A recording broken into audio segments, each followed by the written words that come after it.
Hariom. Today, let us calculate the electric potential at a general point P due to an electric dipole. So let us revise. In an electric dipole, we have two charges equal and opposite. Let us take them as minus q and plus q, which are separated by a distance 2l.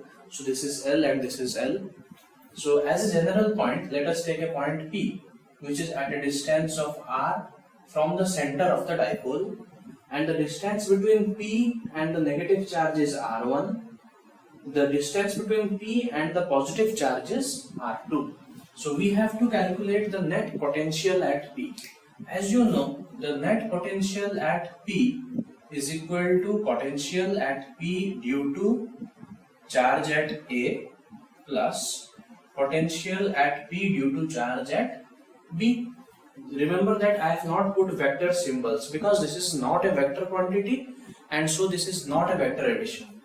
So now we have to use the formula of potential due to a point charge. The potential due to a point charge is given by potential equals to K charge by distance. Alright, so let's apply this. So potential at P due to A. So if only this charge would have been there, then the potential would have been K, the charge, that is minus Q, by the distance is R1, plus if only this charge would have been there, the potential would have been K, charge is Q, by R2. Remember, we are not using anything of vector because this is just simple algebraic addition. Why? Because potential is a scalar quantity. Now let's solve this. So minus kq by r1 plus kq by r2. So if we take kq common, this will be 1 by r2 minus 1 by r1. Alright, but this is the answer, but it is difficult to find r1 and r2. But we can know what is r. So we have in the question it will be given to us r, L. So let us try to express those in those quantities. For that we have to change our diagram a bit, and we need this. So let's write it here. So this is kq 1 by r2 minus 1 by r1. Now changing the diagram a bit, let us extend this line a bit and draw a perpendicular from here. So let this be A, this was O, this was B. So this will be, let us take this as C, and let us draw a perpendicular from here on this line. So let this be C. And let us consider that the point makes an angle of theta with dipole moment. If you remember dipole moment, what was dipole moment? It was a vector in the direction from minus to plus. So dipole moment is something in this direction, and point is making an angle of theta. So if this is theta, this angle is also theta. Why? Vertically opposite angles. Now you can see that in a dipole, what is a main characteristic of a dipole? The main characteristic of dipole is that this length is extremely small compared with the distance. So 2L is very less than R. 2L is also very less than R1. Now if you have something like this and two very large lengths, we can say that suppose this is a triangle ABC. Then we can approximate that. Approximately we can say that AB is approximately equal to AC. Length of AB is approximately equal to AC, whereas we know that it is not such the case, but we can approximately use that. So let's use something here. So the distance between P and A is R1, which we will use that it is approximately equal to PC. So PA is approximately equal to PC. In a dipole, PA is approximately equal to PC. That is, what will be PC? PO plus, I have named this as C also, let this be D. So PO plus OC. PO is R plus what will be OC? If this length is L and the angle is theta, so this will be L cos theta. Now in a triangle, if this is L, this is theta, what is this? It is L cos theta and this is L sin theta. So this will be L cos theta. So we can say that PC is PO plus OC. PO is R plus L cos theta. Similarly, PB is approximately equal to, we have equated PA with its perpendicular PC. Similarly, PB will be approximately equal to PD. So PB is approximately equal to PD, which we can write as PD will be PO minus OD. Again, PO is R, and if this is L, then the side which is in contact with the angle will be L cos theta. I hope up to this much you are clear. So we have just used some approximations here. Now this formula will become, so let us put them here.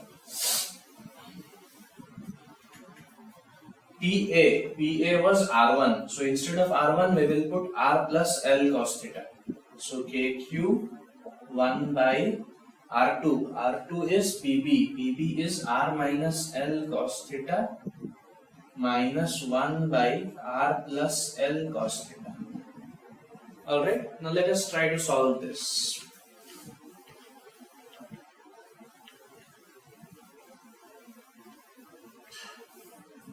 So this will become KQ, after taking LCM, R minus L cos theta, R plus L cos theta, and subtracting, we are going to get R plus L cos theta minus R plus L cos theta.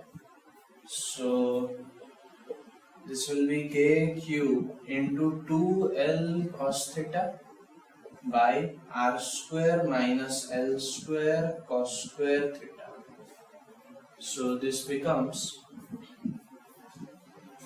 now have you seen this quantity from before? What is this? It is Q charge into distance between them. This is dipole moment.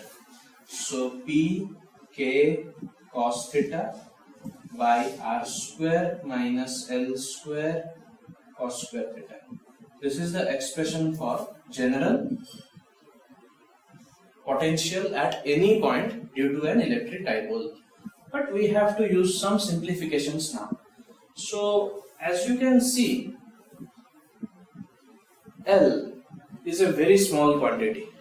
In case of a dipole, in a perfect dipole, L is very less than R. So in regards with R square, we can neglect L square. So this term can be neglected. So our potential will become Pk cos theta by R square. This is the expression for potential at any point due to an electric dipole. Now let us using that same formula, let us find some special cases. First special case is if we consider a point on the axial line.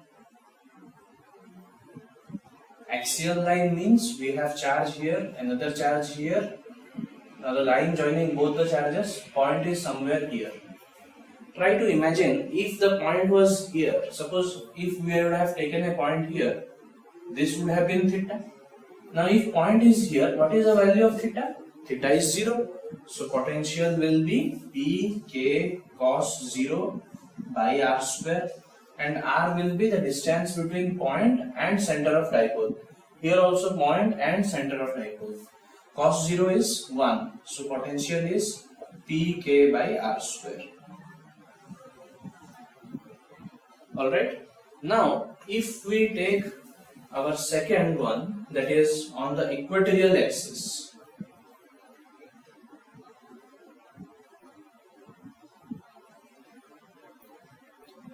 Equatorial axis means one charge, two charge, there are two charges, and this line is the equatorial axis. So if we take a point somewhere here, now the angle between point and dipole is 90 degree. So theta is 90 degree. So potential is pk cos 90 by r square. Cos 90 is 0. So potential is 0. If you remember in example in probably last video, we have calculated the point on the equatorial axis and that was 0. Alright. So with this, let's stop here today. We will proceed further in the next class.